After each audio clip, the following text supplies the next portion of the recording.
laptop, desktop, or tablet at KFMA.com. You want it? You got it. Reality radio done right. No nonsense, real and raw, just like you like it. He's corrupt, he's inexperienced, and he lies. Broadcasting from a broom closet in the Arizona Lotus Studios, it's Beef Vegan Presents.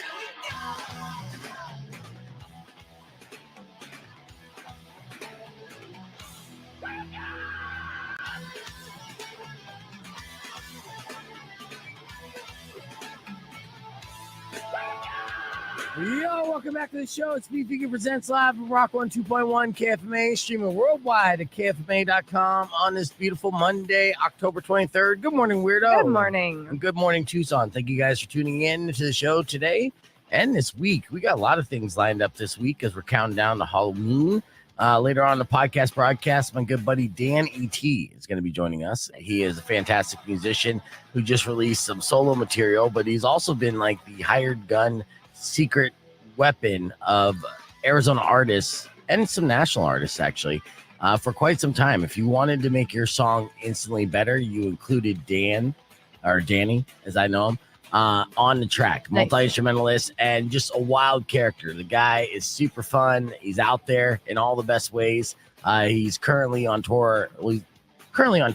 But he usually tours with Badfish, which is a Sublime tribute band. The guy's all over the place. So we're going to go down the chaotic rabbit hole that is Dan E.T. in the podcast broadcast a little bit later on. Tickets to give away, like tons of tickets to give away. I was noticing that on the promo sheet. I was like, holy monkey. I know, which is great. We'll give away some tickets here in just a minute, but as we get things ready. Kicked off the weekend with a season opener of Your Tucson Roadrunners. That was good. It's good to see everybody out there. We didn't walk away with a win on Saturday, but we have a whole bunch of games leading up to this weekend. The first game is going to be Tuesday, so I'm not going to be doing a podcast or ending the podcast super early because I have to be out there. It's going to be a game for just all kids from 4th grade to 8th grade around Tucson. And I know it's crazy, and I will shoot like video of this because you've never heard. I mean, if you've been to, I don't know, like a concert where it's a majority of like preteens, then you've heard this kind of screech, but it's going to be the loudest in a very deafening way and a abrasive, abusive way on my eardrum, to be honest with you, experience, because the stands will be stacked. These kids will be screaming high pitched, and we're going to be attempting to entertain them. Meanwhile, of course, you know, there's going to be a professional hockey a game like right in front of these kids, and all these kids are just going to be bloodthirsty, right? Yes. You just want to see these guys fight. So that'll be interesting. That's going to be Tuesday, and then there's 2 games this Saturday, or Friday and Saturday, I mean. So we have that to kind of gear up towards. I'll have tickets to give away for your games for Friday and Saturday for the Tucson Roadrunners. And then after I did the game on Saturday, I actually went to a wedding on Sunday. Oh, that's right. Yeah, so Mackenzie is one of our streamers, right? And I was busting Andrew, the producer from ESPN Radio's balls about not being invited to his wedding. And Mackenzie's like, well, I'm getting married Sunday. I'll invite you. And I got like a pity invite in a way. But I was like, well, that's very sweet. And sure enough, she did. Now, it was a situation where, you know, I didn't have a +1. You know, oh, Rico didn't go with you? No, he's a little bitch, but that's okay. And you know, I didn't have like a date and stuff, so I was riding solo. And Rico and I are both the same in a certain way. We're both like extroverts when it comes to entertainment, but very much an introvert as well. Like I've been dealing with, it's been a growing thing of like this social anxiety, and I mean, it's been affecting my dating life too. Sometimes I'll just like shut down and just kind of lock myself inside the house for no reason whatsoever. Besides some some stress financially, right? You know, because I don't even like spending $1, you know, nowadays, because I'm like, oh damn, I'm gonna go in debt, which is really not that bad. But it is crippling, right? So I kind of like documented it to a certain extent to where I'm like, okay, I'm going to what is essentially a stranger's wedding, right? Yeah, a little. I didn't meet Mackenzie in person. She knows me well because she joins the stream. So anyone that watches the stream knows us very well. Yeah. You know, and I consider anyone who does watch a stream friends of us. And so I like mustered up as much courage as I could.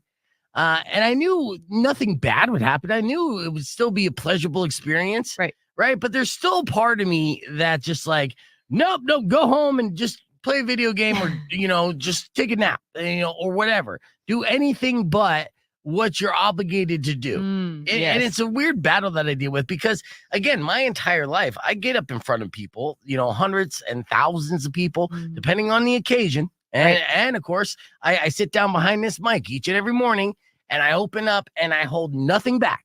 Yes. I am 100% transparent and honest with my emotions, with my thoughts, which would terrify most people. Yes. Right.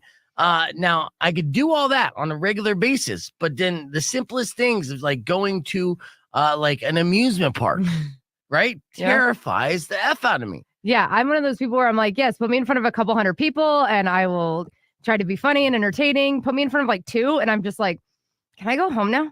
Right. Yeah. Like I just clam up. Yeah. It's a weird, it's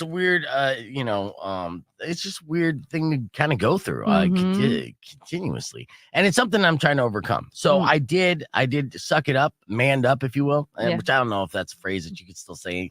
But I'll say it one last time before it's, Canceled.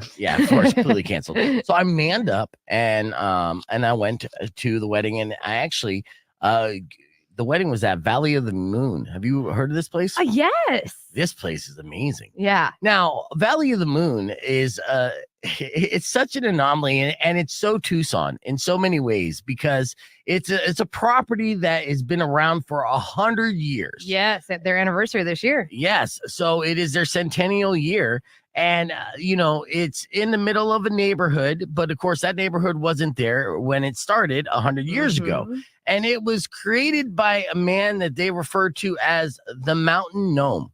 And yes, this guy they called the Mountain Gnome. And if you walked around this place, it is like a dusty Alice in Wonderland. So it's like a psychedelic inspired Wonderland of just all these kind of like, artistic pieces of a gnome village that you are just infiltrating. It's almost like a historic gnome village. Like I'm walking around and I'm like, well, gnomes used to live right here. It's such I a can trip. see their little house. Yeah, dude, it's such a trip. And they even have little mushroom things. And there was even like a hippie landscaper lady who was the groundskeeper there, who gave me a little background on it. But it was phenomenal. And apparently they do plays there. Yes. And the lady who runs the place, her name is Jenny Sunshine.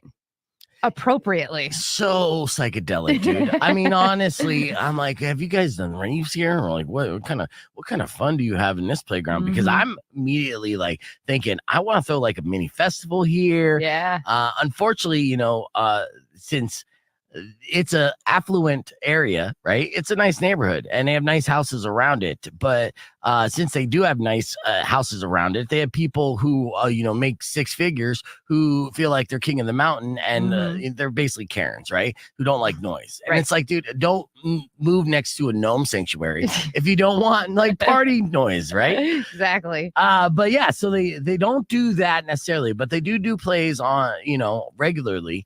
And they have a play going on right now that is essentially like the history of Valley of the Moon and the Mountain Gnome, which I find fascinating. And now I have to come up with I think it's an excellent date idea. Now I just got to find a date to be able to take. My daughter claimed that she'll come, but I don't think that'll happen. But either way, so moral of the story is, right?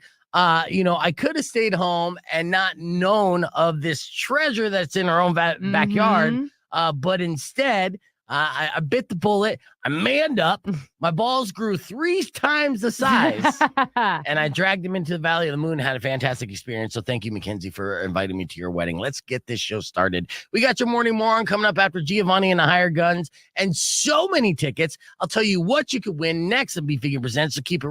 All right, so that was my show open here. Let's get back on and please introduce my guest. I'm very excited to welcome back to my show for like the 100th time, but maybe the first time for you streamers out there. He's an artist who I describe as Arizona's best kept secret as far as a secret weapon for musicians, not only in Arizona, but now nationally, because this guy, if you want your song to sound better, you get Dan E.T. And with that, on top of that, he's a rock star. He's a personality. He's an enigma. Hell, he's a fucking alien. I got Dan E.T. right here in the building. Good morning, Danny. How you doing, bud? Finally someone introduces me properly. And I'm gonna try to actually. You just played you recorded or you just shared a video of your song that I'm gonna play on the radio down in Tucson for the first time, being played on KWSS for the Vibes Alive reggae show, right? And shout out to them. And because his intro, I had a little DJ envy. I was like, oh, he hit that post so good. I wonder if he pre-recorded it or if he did it live. I don't know. I'm gonna assume it was pre-recorded. No, that's my boy. That's my boy Brett, dude. Brett does a good job out there. I know. I've been actually a fan of his show for a while now, and I'm glad that he's kind of carrying the torch, so to speak. But yeah, it was a great intro to a great single that we're gonna share here, like I said, on the air. Where are you at right now? Dude, I'm back in Arizona for a day. Oh yeah. So you were in California, right? Yes. And then you had a day off, and you're kindly on a tour, right? That's true. Yeah. So who are you touring with? Is it a solo tour? I saw you were with Mouse Pal. I'm with Mouse, baby. Mouse Pal is a direct support for a band called Bikini Trill. Okay. And, those guys are sick. You know, it's kind of like this cool moment in the reggae world where like hip hop and reggae are becoming best friends. And I can see that. You could say that started with Sublime and then the torch was carried by Dirty Heads, but it's definitely interesting seeing that happen. You know, Charlie Tuna's out with Slightly Stupid and Atmosphere was just out with Sublime with Rome. So it's kind of cool that Mouse is out with Bikini Trill, and I'm having fun with that because both of those genres have sort of taken over my life. Yeah, no, absolutely. And in fact, actually, when I met Danny, you know, he was in Captain Squeegee. Captain Squeegee is like a legendary band in Phoenix since like even before he was a part of it, before he became like the front man of Captain Squeegee. And then their music, the best way you could describe Captain Squeegee was kind of like prog indie, smart music. We're back on the air real quick. I just want to introduce my good friend Dan ET to the podcast broadcast. He took a day break from touring with Mouse Pal to get back to Arizona to record with the legendary Bob Hogue. Yeah, so like I was saying in the introduction, Danny is literally the secret weapon in many musicians' like arsenals and producers' arsenals. If they want a song to sound better, they bring this band into the equation. Are you doing music for in Tempe right now? Like who did Bob have you come in? I'm not sure if I'm allowed to say, but I just high profile. Yeah. Well, no. Have you heard of Allie and the Agency? Yes. She's sick, man. That band is sick, and horns make perfect sense on that stuff. So yeah. So whenever they need somebody horny, they call Danny T, and he's blowing all over those tracks. And not only that, the guy sings, and like I said, he's an uber threat and just a fantastic personality. So we're going to continue to get to know Danny on our podcast broadcast stream. And then coming up here in a little bit, I will debut his new solo single, featuring Greaves, and it's called Do You Right. So that's all coming up right after Stained, Lowest to Me, and Rock 1 2.1 KFMA. Clear. All right. So now we're just on the stream again. So that was on the FM side. You like that? We go back, forth, and just sway. I'm not gonna lie. I need to do something real quick. Hold on. What do you got? Your glasses are amazing. I feel like I need to match you. Whoa, that's so cool. Yes. Heart-shaped glasses are the best. You got the memo. Mm-hmm. Yeah, that's what I'm talking about. I wish I had mine, dude. I wish I had mine. Oh no, I was like searching through my purse. I'm like, please say I have my heart-shaped ones today. That's awesome. But that's cool that you're on with Ali G. And so did you fly in or did you drive in? I rode a Greyhound in last night. Damn. And then I'll fly out tomorrow. So. See, that's pretty. That's a commitment right there. That's pretty hardcore. Just to help out the homies. But that's kind of how albums go. You know, they get made when they get made. Right. And if you're not there, then something else will happen. So I'd rather just be there and make it happen. Yeah, nice. And then did you guys perform at the Mint in San Diego? Is that what happened? We were just at the Mint in LA. Oh, in LA, yes. Okay. Yeah, and then Winston's in San Diego, which is legendary reggae venue. Been there so many times in my life. What's the crowds like in California so far for these shows? Dude, it's so fun, so chill. Bikini Trill is a California band. So it's cool. We're definitely meeting a lot of their fans. And then there's some like lurking Mouse and Catastro fans out there every night. And we're just getting so much love from that front. Nice, yeah. And well, I mean, you're right about the reggae kind of hip hop just brotherhood that has been immersive. I mean, Atmosphere has been on like doing tours with Slightly Stupid for years. Slightly Stupid again, has a lot of hip hop inspired tracks as well. And of course, Sublime with Roman. I mean, all of it makes sense. And what a great, good looking crowd to perform in front of all the time. Now, you also go on tour with Badfish, which is like the premier Sublime tribute band. You still kind of gigged up with them? Are you still part of that family? Oh, you know it, baby. Honestly, that's who I'm playing with most of the time, just because they're so busy. But we're on a break right now, so I figured I'd lend my fingers to Mouse because I love playing Mouse sets. They're so fun. Yeah, dude. Oh, and he's so good live. And when we had a Mouse and Greaves on 420, unfortunately. Oh, that's right. I missed it. That's so. I know. And we were bummed. And I was talking to Greaves, and I was like, and I know just for any of these acts, Mouse Pal and Greaves or anyone that has you perform with them, they know that their live performance is that much better just because you're sharing the stage with them. Well, I just, I bring that dash of fairy magic. Yeah. Like on the stage of the studio, I'm just out here sprinkling. Yes, you are. Danny T is our guest on the podcast broadcast, and we're going to share some of his music a little bit later. But Danny is just such a charismatic personality, but also like he's also very well informed in all things extraterrestrial. So it's not just a clever name. Informed. I like that. Yes. That makes me sound really smart. Yeah. I mean, you've been to a lot of the UFO conventions or, that's been up in Scottsdale for many years. I've been a speaker there as well. And, this year has been a very odd year when it comes to aerial phenomenon. And, you have good breakdowns as to why the government kind of changed the names. And, I really feel like in theory, as we continue to get closer and closer to the end of the year, that like this was the year there was going to be some sort of big reveal. If there hasn't already been kind of big reveals, it's kind of getting ignored or we're just numb to. Yeah. I mean, where are you at as far as, feeling where the government is in talking about life on other planets and intelligence on that level? I love it. I love that we just come in swinging on the ET stuff. You're still on that grind, Beef. I like that. So, I mean, this year was prolific. I mean, this year might have been the most important year in all of UFO, UAP, modern history, because the David Grush committee hearing in Congress was not just mind-blowing, but earth-shattering, quite literally. And it only proved a lot of the things that me and many other people were saying, people I've been following for decades now. They really led the charge on saying that, yes, they're real. And then after that, yes, they crash sometimes. And yes, we have retrieved them. And yes, we have been playing with them. It's like with each cascading element, things get way more trippy and intense, right? And a lot of people think that maybe like this is almost like a planned release, like a planned drop, right? Like a slow drip because they know it's just an inevitable realization. But I gotta say, man, I really don't get that feeling.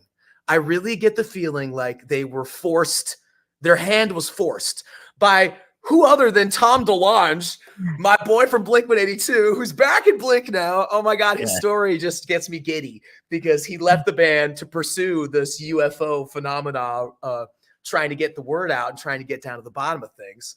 Do you think Tom actually really was the like motivating factor behind this? No, he really pushed the envelope because he was there for boots on the ground of getting those original Tic Tac, right? The Tic Tac video. There's a couple others too that came out around the same time. And those really got people juiced, man. And really the Pentagon didn't release those. I had seen those before. Those videos had been floating around for some time, but really the Pentagon finally had to say, yes, they are real. And that felt like a forced hand. And even with David Grush, right? The whistleblower, he got attacked. Only like a week after that, that he got called an alcoholic by the press. They said he had PTSD. He's just crazy. He's making stuff up, which to me is like a telltale sign that they still really aren't happy about how things are going. That's they true. feel When there's a smear campaign, usually there's a reason for that smear campaign, and that means they could be telling the truth. And I was kind of waiting to see if that happened, and they came in swinging. Yeah. And shout out to Jeremy Corbell, who really has been instrumental in getting a lot of these people out in like the modern arenas of discussion. And I remember meeting him years ago at the con, and he said that he was going to do this, and we didn't believe him. And now look at him go, dude. It's badass. My only issue that I have with David Gersh, who, was the initial whistleblower, was everything that he kind of presented to Congress publicly. It was hearsay. And of course, there was a lot of stuff that he still withheld because he said, hey, that is, top secret. And if you want to know that, I could disclose it to you personally, kind of thing. But it's but here's the thing. It's really cute. Okay. Because David, unfortunately, he's a suit. Okay. I mean, he worked for the man his whole life, which is why he has these accolades. Right. But he is the man. Right. But if you actually look at his career history, right before he came out, he actually helped push certain whistleblower protection laws through Congress before he did this. So he's just trying to play by the book, unlike Bob Lazar, right? Bob Lazar, he didn't play by the book. He torched the book. Yes. And they came after him too. They came after him really hard. Yeah. And this was pre-internet when he came out. But David's story corroborates Bob's story perfectly. And if anyone doesn't know what I'm talking about, the Bob Lazar story is probably the most prolific whistleblower story of all time. A scientist from Area 51. You got to check his stuff out. Yeah, Unknown is the name of the documentary from Bob Lazar, I believe. So we got Danny T on the podcast broadcast stream. There's a new single that he just released with Greaves. It just already hit 10,000 plays on Spotify and growing. He's currently on tour with Mouse Powell. We're going to debut Dan E.T.'s Do You right after these words on Rock 102.1 KFMA. All right, so we're keeping it going. So I had to get some alien talk out of the way. You know that, No, and honestly, I mean, we've been talking about this a long time. So and let me tell you personally, like, things are definitely popping off. And I really don't think it's the way that it was planned. I'm serious. Right. Which is very exciting. That's the way it's supposed to be. I still kind of feel like this is going to be the year, like at some point, be like, oh yeah, by the way, boom. I mean, we've been reverse engineering, UFO technology forever. I mean, that's where the microwave came out of nowhere. Explain the microwave. You can't explain the fucking microwave. No, no, it's the devil's work. How does it heat from the inside out? Like, I don't get it. Yeah, dude, we went from seriously like just conventional like gas ovens and wood burning ovens to making a giant leap into this thing where it's a big boom. And then, that's black market money right there. The UFO has been really funding a lot of their mission ops just off the microwave profits. Beef, let humanity have the microwave. Okay. No way. We figured that one out. We figured that one out fair and square. But I will say things like fiber optics and Teflon and certain other military advancements, I think may be more related to. All right, so you're saying actually humanity did invent let us have the microwave, okay? Come on. I don't want to give credit to humanity for anything, to be honest with you. I know, no genocide, yeah. We'll give humanity Bluetooth, but everything else is alien. What? How? My feeble mind can't even fathom that. I know. We don't even get the pyramids anymore. No, there's no way. Well, no, but seriously, how did they build the pyramids? That's insane. They still can't figure it out. Concrete. Yeah. Honestly, I've heard every description under the sun. I have no freaking clue. Yeah, the recent one that I came across was like, because the big argument, the stumper was, oh, look how heavy these rocks are. There's no fucking way. And then to get it completely goes until someone was like, actually, they poured it. And, it was concrete and they poured it and it formed and then it hardened, right? And you're like, oh, okay, well, maybe that's possible. Like, yeah, that's super possible. That they made I always think if they made the block somewhere else and then used like big, huge logs to roll it. See, that's, that's a primal way of thinking things. But let's assume the civilization was advanced enough to realize that they could, like make concrete essentially. I don't know. You know, the only seed that I'll plant in people's minds about this is there's a place called Coral Castle in Florida, and it's considered the like American Stonehenge. And it was created under very suspicious circumstances by one man who moved giant pieces of rock to make this strange place. Me and my girlfriend actually visited this place. That's how nerdy I am, okay? Yeah, of course you probably loved it. And he claimed that he was using the same trick that they use to move these giant stones. And I honestly believe it, dude. I think it's a combination of like radio frequencies and magnetism, but let's not even go there, dude. Let's not even. All right. You're opening like every rabbit hole at once, bro. I can't handle this Pandora's box. I don't want you to melt down on me. We are talking music, and we are gonna debut the song here in about 35 seconds, and I'm gonna pull up the music video, which I don't want to get flagged and muted on our social media doing the live stream. So I'll just play kind of the cue, and I'm gonna try to hit the ramp. And like, what was his name from Reggae Vibes Alive? What's the name? Brett Coleman. Yeah, so I'm gonna try to hit the ramp like Brett. So You're gonna hit the ramp, dude. Yeah, I mean the challenge has been thrown out there, so the pressure's on. Beefy Knievel, let's go. First off, I don't know if this guy ever listened to my show growing up on KWSS, but I want to feel like that he learned hitting the ramp and hitting that ramp from me from all those years, because I would freestyle hitting that post, because I wouldn't get all these fancy like timers on the intro. I would just feel it. I would feel when the drums would kick in, or the bass line or whatever the case. And I still do that. I like riding the ramp on this show a lot. It's actually one of my secret pleasures of doing this radio DJ thing. No, it's for just real. a feeling. It's a cool mo, and I kind of built the intro on this song for something like this, so I'm happy to hear it happen. Let's see it. I want to hear the beat version, dude. Let's go. You did super well, and now the pressure's on, so I'm gonna choke. But you did well in this as far as a radio single, because Dan E.T. is our guest on the podcast broadcast. He just released a new single called "Do You Right." It's featuring Greaves, and it's about 3 minutes and 48 seconds with a good 15 second kind of musical intro, right? Yeah. So that's a good way to kind of form a radio single. So let's see if I can do this right. Pressure's on, because Brett up in Phoenix, KWSS on the Reggae Vibes Alive show, he nailed this post, and I'll even pull it up on the podcast broadcast so you could hear for yourself. And he'd be so happy about this. He'd be so happy about that. Well, let's see. I want to smoke him first, as far as I want to do it better. I got to get the inspiration here. All right, here we go. Ladies and gentlemen, I got a world debut from Tucson, Arizona, going off C2C. This is indie music from an artist that you need to know and add on your Spotify list. Some of the best in the Southwest, featuring Greaves. This song's called "Do You Right" by Danny T. All right, how was that? Look at that. That got me going, bro. I know, but I didn't do Rock 1 2.1. I still fucked up. I'm going to be honest with you. I still fucked up. Yeah. I do appreciate Beef's ramps. I try to do that on my Sunday shift of just I got this.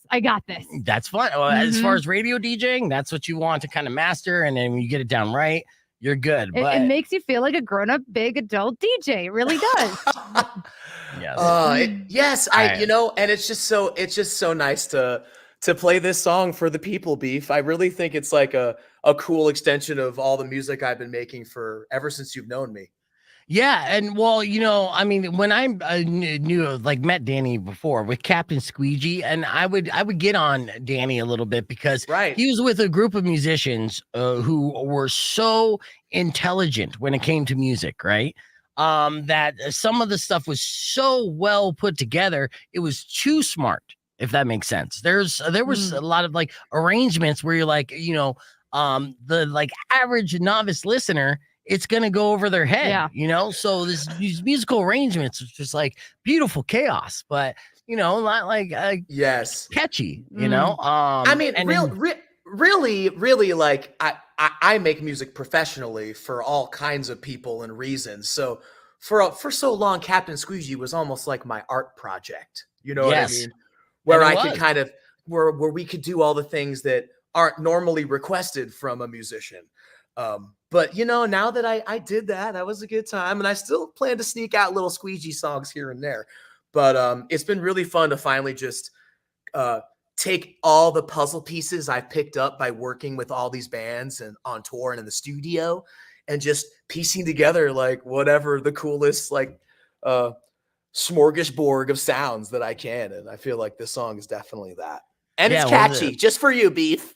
It's super those, catchy. baby. Yeah, it's super poppy. It's a good song. And Greaves does a fantastic job on it as well. And so we got the art. This is Danny's Instagram page right here. So the art cover for Do You Right, Danny to you. There you go. That's pretty hardcore. Well, no, that's just me and Ben actually. The art is a couple of posts over to the left actually. Oh, okay. With you and your girl? Yeah, see, a little sexier. There you go. Yeah. You got a sexy girl too, by the way. I'm proud of you. Dude, that's probably the most nudity I've ever put in album art. So I'm kind of proud of myself. So far, I mean, shit. Yeah, I mean, I'm sure that eventually one of your album covers just going to be a dick pic with some fucking unicorns around. All right, so unicorns with dicks as the horns. Don't tease me, Beef. That's a great idea. You can take that one. All right, here's. I want to play Brett's intro because I think he definitely nailed it better than me. So shout out and props. But listen to this. Gentlemen, I have been waiting all hour to bring you this track. I can't say enough good things about Danny T, Gerhard, Corey Groove, our friends here in Arizona, these people that represent Arizona, that band. He had a head start though. And it's just so amazing. Now this track, he gave himself some space there. It just dropped. He did. The video is insane. So big shout out to Yellow Box. Just Big enjoy pause. it. Your Saturday just got better, I guarantee you. Ladies and gentlemen, it's Danny T with Do You Right. Nice. He did do that. Do you right? I would give that. There was a pause. That pause Yeah, was pretty good though. yeah. Sometimes you just gotta kind of feel see where your bearings are, like where the song's going, kind of in that feel. And so pause is good for dramatic effect. The suspense. As well. Yeah. So that was good, but yeah, but also pause was kind of also cheating in a way because he's like, oh, I'm gonna run out of words before this drops. So I need a second and a half. let me pull up this music video too, because you got a video and he said shout out Yellow Box. So who's Yellow Box, and when did you start working with them? Oh, Corey Davis is a legend in Arizona. You know Corey Davis. He's been making videos for all the homies, for all the bands, for I can't even think of how long now. He kind of hid in his artist corner for some time. I feel like I almost pulled him out for this stuff. But you can see he is using these really cool analog video effects to make it just kind of psychedelic in a unique way. Yeah. And we actually filmed this video in a place called the Rainbow Bathhouse in Sedona.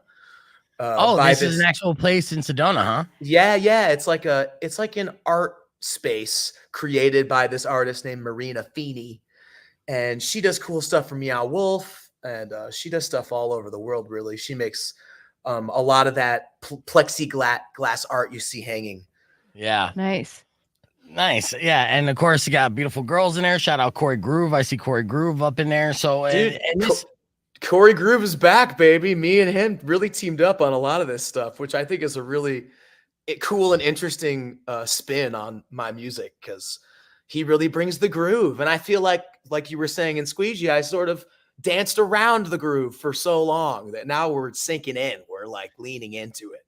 So you're saying like a lot of it when you're doing the songwriting process, you're kind of feeling the rhythm that Corey's providing, and that's kind of leading the song in a different direction than originally kind of thought. Yeah, I really, came to Corey to be like, how can we make this more groovy? How can I make this more danceable? How can we get the reggae scene that I already work with Badfish interested in my music? And so we really hit it like that. And then we teamed up with our friend G, Must Be G, and he brought the drums and helps me produce a bit. And it's just kind of a cool new situation, man. I'm so stoked about it. Yeah, nice. Yeah, and with this project and stuff, are you going to plan on trying to tour or gig with it and have a band and utilize Corey and other musicians in the band with you? I already have, baby. Oh, you did a Crescent Ballroom? Yeah, I've been opening for the bands that I work with, which was kind of a funny idea that kind of just has helped me propel the project. I Nice. opened for Mouse at Crescent. We opened for Bear Ghost at Crescent because I work with Bear Ghost. And then we actually played a festival in Ohio recently, opening for Badfish. Right. And so, I'm hitting all my planets in the solar system. And yeah, we're going to bring this thing on the road for sure. No question. It's Nice. already happening. Now, another question as I'm watching this video in the background, which is, it just seemed like such a fun time to shoot this. It's a party, yeah.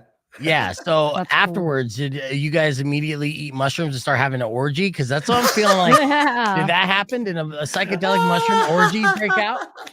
You're supposed to be left questioning that. All right, I'm assuming Just psychedelic make orgy. the assumption, yeah. Yeah. I'm upset I didn't get the invite now. I got all these beautiful women in there too. Look. All right, we're back here live. Sorry, Beef, you never RSVP'd, bro.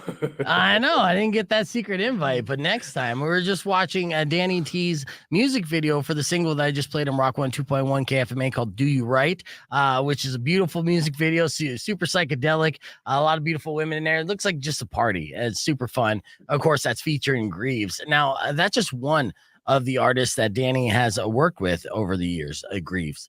Of course, he's been on tour with Badfish, but he has been essentially the secret weapon go-to musician for so many Arizona musicians and national musicians.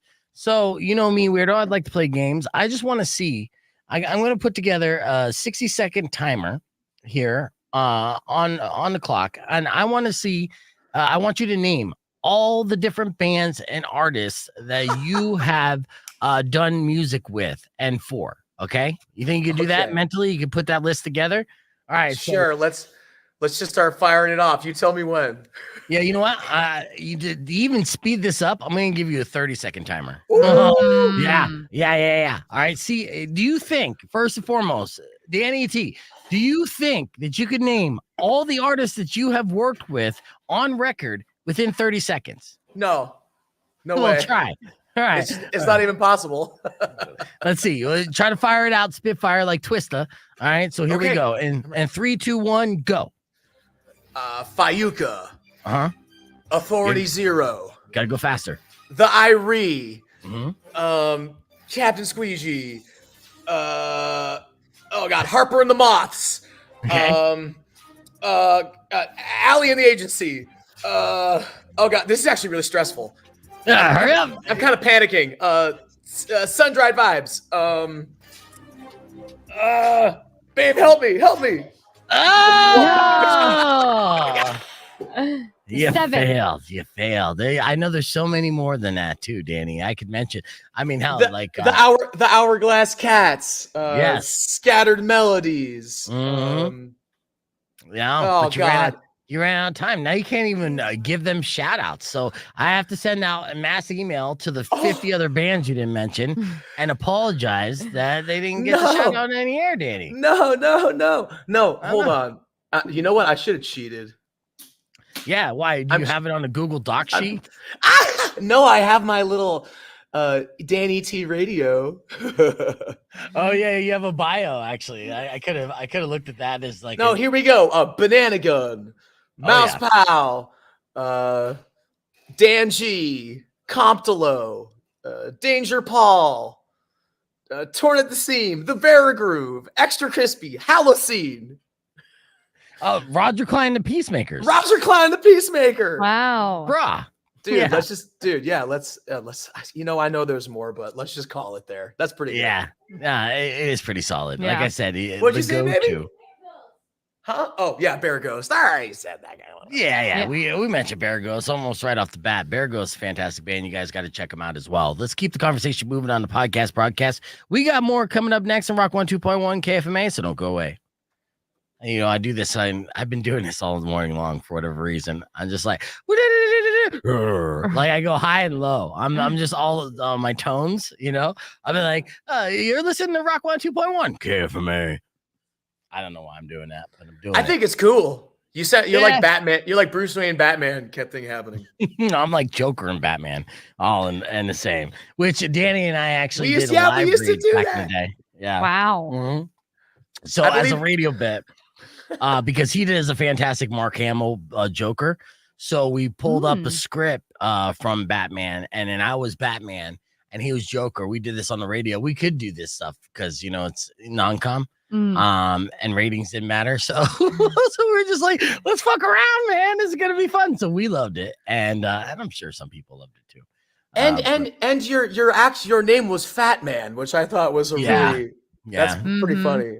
And that was before Kevin Smith started doing it, and then Kevin Smith just jacked my entire style. You're not even fat anymore. What the heck, dude? Well, neither is Kevin Smith. I know. So yeah, you guys have changed, man. Way less funny. I'm getting fat again. Don't worry. In fact, actually, yeah. And I was just saying, like, just this last weekend, I was hanging out with like Corey and Beth, my friends up there, and they said the worst thing they could say to me, and that's that I was losing weight, because then I almost immediately start stuffing my face. Like I can't get that compliment, and I'm like, because I'm like, oh, then I guess I could just eat this calzone. Right. Let me sabotage this immediately. Yeah. How long have you been in a relationship with your girl? Oh man, we've been doing this for I think 5 or 6 years now. Damn, son. I know. We have a cat. Things are serious. No shit, got a cat. Yeah, Nice. Shout out my lady Candy. Oh, that's your girlfriend or your cat? That's my girlfriend. The cat's name is Hendrix. Oh, nice. Yeah. So are you? When you're doing Badfish, of course, how many instruments are you playing during the set? Because obviously you're doing horns. You could hit that on the stream. That's fine. Nice. Well, let's just first say I am the resident stoner in Badfish, which really is kind of an essential role for the band if you think about it. Yeah, you have to be. There's no other band. There are other bands that are synonymous with that culture, but Sublime obviously is stoner culture all day long. Yeah, are you texting here? I'll put you backstage if you're going to be texting away there, weirdo. Who are you texting? No. Oh, no, just looking stuff up. Oh, okay. That's good. I was on my Spotify looking up his music. Okay, there you go. No, I play in Badfish. Originally, I was just the trumpet player. Yeah. And then things just like slowly escalated, which happens. So now I play keys and guitar and acoustic guitar and percussion. And so every single instrument. No, I don't play the drums, Beef. Okay, so every other instrument except for the drums. Sure. That's insane, though, right? You go through synthesizer and organ. Yeah, it's fun. That's what's cool. I like being that person in that band, though, because if you listen to the studio version of Sublime, there's so many interesting layers. We have a sampler that I also play that has the original samples that are used in some of those songs. Right. And having that extra icing sometimes I think is so cool for the audience, even though Sublime was traditionally just like a 3-piece, nearly a punk band. And we do that sometimes too, so that you get the whole experience. But yeah, but and that was the thing when Sublime was still around, they kind of had a reputation of not being a great live band because their album sounds so good and layered, and they weren't, at that band tour or van tour level. Having touring musicians join them and stuff like that, so they couldn't recreate those layers and didn't have the technology that bands have today to have backing tracks and stuff. But dude, looking back though, there's a real charm to that they were just a 3-piece band that was raging. And because that's kind of the spirit of the music. It's a little bit sloppy. It's a little bit punk rock. There's that street energy, there's like kind of that thug attitude because they're just getting down in backyards, drinking 40s. You know what I mean? Like, I feel like a lot of modern reggae is almost missing that punk rock element. Because if you go back even to Jamaican roots reggae, there's the whole rebelliousness that's supposed to be a part of it. So, I really like to hang on to that, so I'm the guy drinking and smoking on stage the whole time. I'm just the youngest member. So I guess that just goes with the territory. Yeah, I guess. Yeah. And you're able to hang all the way through too, which is pretty hardcore. Yeah. And like Badfish, they actually have their own like music festival that they put together in Ohio. Is it Ohio? Yeah, each and every Ohio. Out Yeah, in the see, I've been woods, paying baby. attention. Yeah, I've been paying attention. Yeah, and twice how, a year. Twice a year, actually. It's pretty culty. I love it. isn't that Mm. so? Essentially, they're just a cover band, a tribute band Yeah. is the best way to say it. But so good that they could literally have their own little gathering of the Juggalos. No, you know, literally the place that we meet to do it, the first gathering happened at.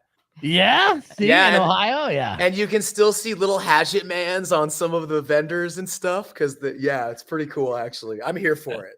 I did a tour with Greaves and Ritz, and that was my Okay. first real. I really got to meet the Juggalos, and they're misunderstood. I'm here for it.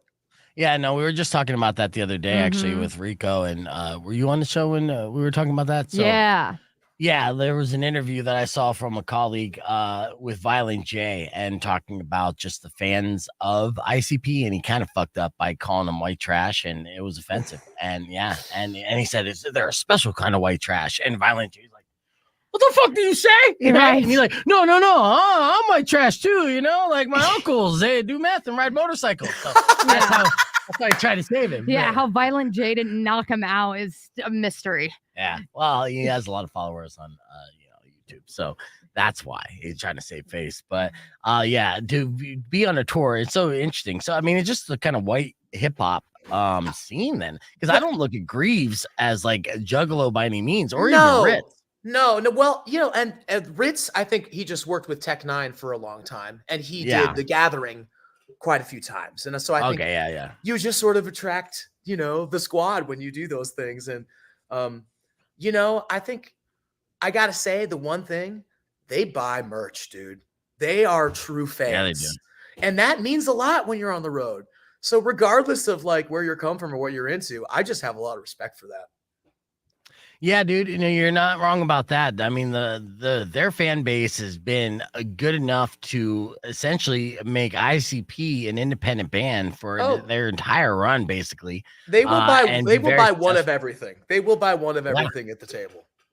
Nice. Yeah. If What they kind of like merch you got going on this? So now that you're going out, so you're right now touring with Mouse Pals. So is Dan ET opening up for Mouse Pal, or is this No. tour just okay? No. You We're guys just are just we're part just of it, playing yeah. Mouse songs, but again, I've been involved in the studio process for Mouse on a lot of those songs. So Yeah, really- you've been producing them too. yeah, really, I am a part of Mouse Pile. So Yes, fun you to- are. So I am playing a lot of things that I originally got to make.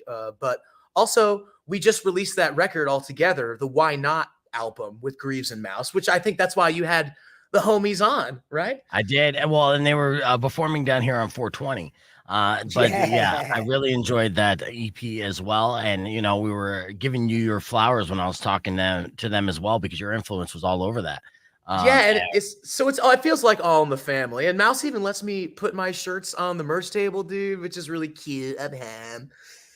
And we're just repping, dude. We're just repping AZ everywhere we go, dude. I've got some Where cool can- tie-dye shirts that you should get into. I'll send you one, Beef.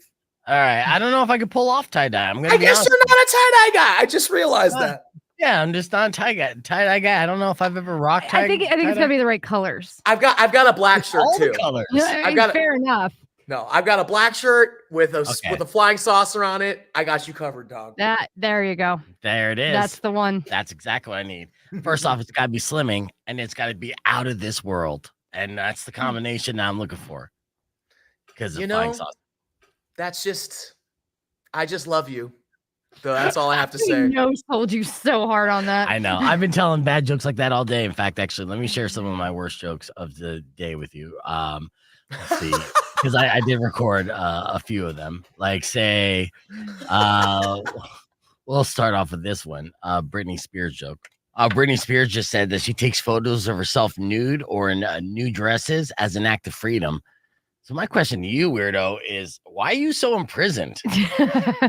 I know there's a lot of guys out there that just want you to be free. Well, hopefully my phone never gets hacked. All right, so that was that. Here's another bad joke. I was on fire with bad jokes today. Mhm. Yeah, that In was fact, pretty bad, dude. I know, dude. It's Monday, and I started off, and I actually had to tell Weirdo I had to cut out a fake laugh from Uh-huh. Weirdo, because I was like, please don't feel obligated to laugh at my bad jokes. If it's bad, it's bad, and I don't want to feel. I don't want that false security of thinking I'm funny when it wasn't funny, right? So like this one, Asteria the Dead Man with RX. Weirdo, do you know the reason RX is used for prescriptions is because it's the short version of the Latin word recipe, which means take. That's fact. Okay. There you go, you fucking nerd. All right, so that one was a legit laugh. That's why I kept it. Surprised when you're like fucking nerd. Yeah. Because that's how I felt sharing that information. Huh? Was that even a joke? That was just something cool to know. It was cool to know. It was cool to know, and then I immediately take away its value by calling you a nerd for even caring.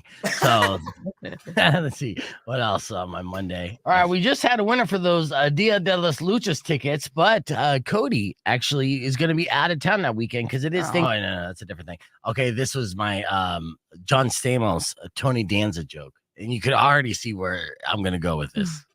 Hey, Weirdo, did you hear that John Stamos recently revealed in his recent memoir that he caught his girlfriend in bed with Tony Danza? Oh, no. Yeah. What's worse, he walked in right as he was saying, "Who's the boss?" Mm-hmm. Yeah, I know. I'm not proud of myself either, to be honest with you. I did a Jean-Claude Van Damme cocaine joke, too. This is the last one. Here's a headline for you. He's a 90s martial arts pinup who nearly lost it all to cocaine. Now, Jean-Claude Van Damme is back with his own whiskey brand, a film in the works, and surprising gym tips. Oh. Like this tip. Try working out on cocaine. Cocaine. Yeah, that's not even a joke. It's just telling Cocaine. That was pretty funny, actually. I like that. Nah. I ain't getting a laugh on it. Was that a Metalocalypse reference? Yeah. Good job. Yeah. Love that show. Have you watched the movie yet?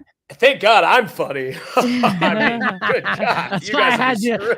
That's why I booked you on a Monday. I'm like, I'm gonna need some help. I'm gonna need some juice from the ET. I legitimately took the last 2 Mondays off. One was because of holiday. The second one was because I was like, fuck it, it's Monday. I don't want to. Just so I could be funny on a Tuesday. I'm hilarious on a Tuesday, Danny. Trust me. You haven't heard me on a Tuesday in a long time. But that's a fantastic show. And Thursdays, I'm pretty good too. Or is it just the days I'm not here? No. See, I didn't mean it like that. I did not mean it like that because I'm hilarious on Wednesdays too. I am funny with you on the show. I would say that, and see, now I'm stumped. You've always loved Hump Day, Beef. I'm a big fan of Hump Day for sure. But we were talking about as we're back here live on Rock 102.1. Mondays are tough days to write comedy on the fly. And that's what I do. I write a lot of comedy on the fly because Sunday I'm busy. But there was one little bad speed break that I did where I had to cut out Weirdo's fake laughter because I knew it was fake laughter. And I'm like, you don't have to do that for me. As much as I appreciate it, and that's just being a good friend and colleague, I understand. But I can't have you give me that false bravado. I just can't, when I suck, you got to tell me I suck. I got to know I suck. And I'll tell you what, secretly, I like it. I like being told I suck. You suck, Beef. That feels so good. Tell me I'm mad. Degradation. Shame. I know, but no, the reality is though, it will motivate me to get better. It's like almost like, giving the participation trophy to a kid and being like, oh, you were fantastic. Or, good job for showing up. Right. Well, if you feel like you're excelling at every single level, then nothing's really going to push you to try harder. All and right, just blank face from now on. No. I mean, when I'm genuinely funny and you no, I will do that absolutely. But if it doesn't hit, then you get nothing. Yeah. Okay. I'm too nice. You're gonna get giggles out of me no matter what you do. Well, it's nice, but I wish you just in everyday situations, more people would be more honest with the reactions. When you're around strangers and stuff, you always get that kind of like fake laughter because you feel like that's the way to go. Or even women, I can't have another woman in my life not be completely honest with me. Like, so if you give me that straight face, if I'm not funny, then I will try to be funnier. It's just like if I'm in bed with a woman, they're pretending like they like it. That's not going to make me improve my stroke any better. Yeah. I mean, there's a big thing along with women, this like whole conversation of like, stop faking your orgasms. Yeah. Stop it. Right. Because you are ruining it for the next woman that guy is with. Yeah. Because then they think they're just amazing all the time. Yeah, exactly. Yeah. Well, I was telling you, I was dating a girl where I felt like she was being deceitful to me, and it kind of ruined the relationship because she was saying that she was orgasming every time that we got it on. And at the same time that I was orgasming. Right. I was like, you could orgasm every single time that I orgasm because I'm pretty sure I was done in 30 seconds. There's no way, so, like It's always a magical moment when it happens, but it does not happen all the time. the orgasm. Orgasming at the same time. Oh, yeah. Yeah. I was like, No. well, you got to try with me then. No, man. I'm here for this convo because really, take us to boot camp. Yeah. Let's Mhm. throw bootstrap up and let's get to work and let's, improve the sitch. Exactly. Dude. Yeah. And treat me like a drill sergeant too. Drop, Right. give me 20. No, Yes. don't stop yet. Yeah, but when I hear strap up with me and my girlfriend, it means something completely different. Yeah. We'll keep that conversation on the podcast broadcast, youtube.com/beef vegan. Back to their beef tip after these words.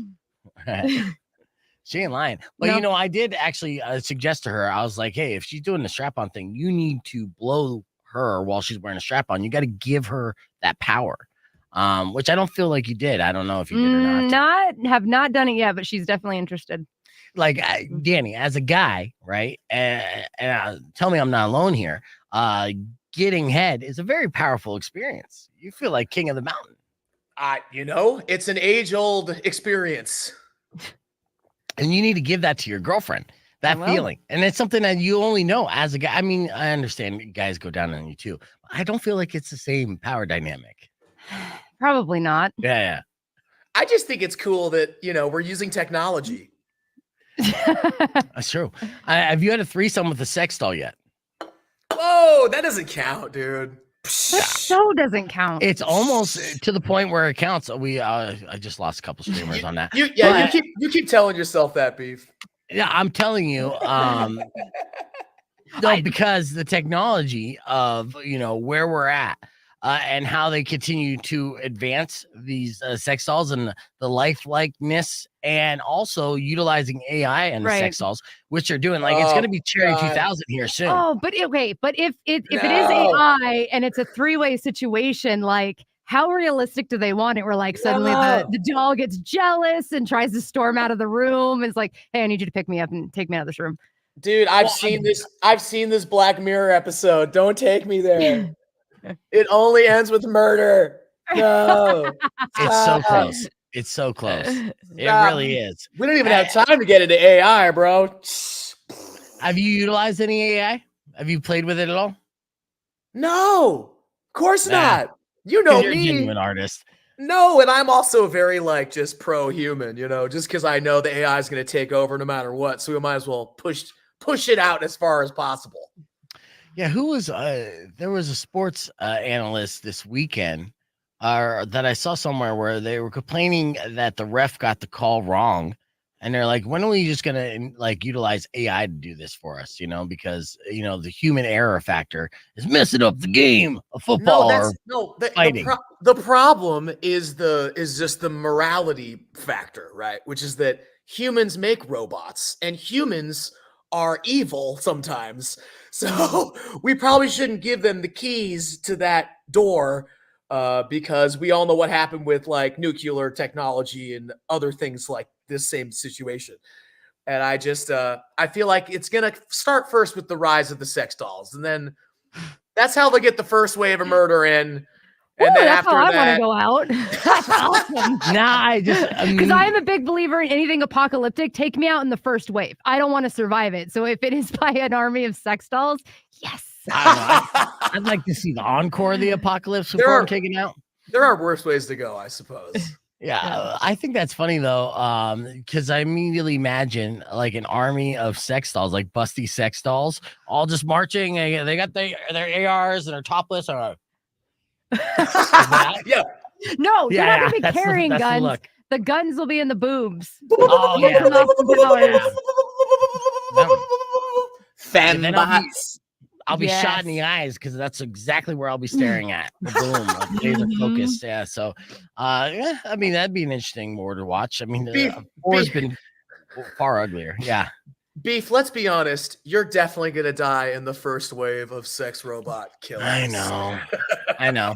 Honestly, don't even try and kid us. We all know. My daughter's she's 17 now. So she's growing up, a little vegan, but she's still living with me and she'll probably live with me for a while. And so I've always stated that there's no way I'd ever get a sex doll while my daughter's living at my house, because I don't want her to see that stuff. And then I'm kind of like, I'm on the fence to ever get one, because I don't want to like croak and then have her go through all my stuff and then see daddy's secret girlfriend, and but as I get older and more decrepit, and the options get fewer and fewer, honestly, like the robotic sex doll is a viable option for me and a lot of like-minded men like me. And like-minded women, in fact. I mean, obviously, the sex robot for women is a deal. Like you see the movie Artificial or AI that Steven Spielberg directed. Yes, and how do all those movies end, Beef? Oh, it's catastrophic, right? No, we don't want this. Just stop.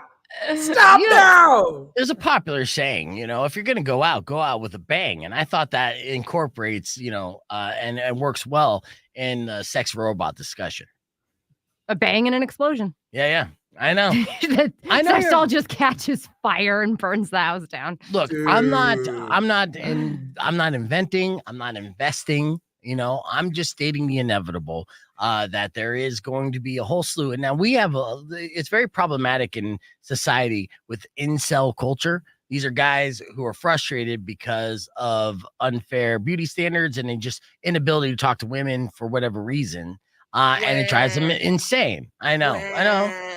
Right. But, if they're not going to get out of the house, then, why don't you just keep them in the house with a customized, woman of their dreams, and they'll never have to leave the basement to cause harm to others. Right. I mean, I will say, at least from like a sustainable planet situation, I guess those people won't breed, and that's probably for the better. So that's what I'm saying. Yeah, absolutely. Yeah. Okay. I guess I'm here for the sex robots until they kill us all.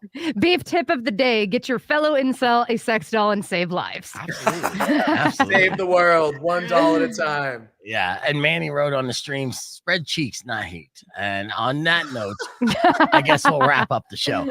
I'd like to thank our on-podcast guest, Mr. Dan E.T. That's Dan E.T., like extraterrestrial. You can check him out on Spotify. Make sure you subscribe. Listen to that new single that he released with Greaves called Do You Right, and check out that music video on YouTube as well. Danny, thanks for hanging out with us, dude. It's been a pleasure. So fun. I missed you, Beef. Let's do it again. We'll definitely do it again soon. Unfortunately, that's all the time we have for the FM side. Thank you guys so much for listening. Robin Nash is up next. Enjoy the rest of your day. Drive safe, ride safe, and as always, rock local. Later.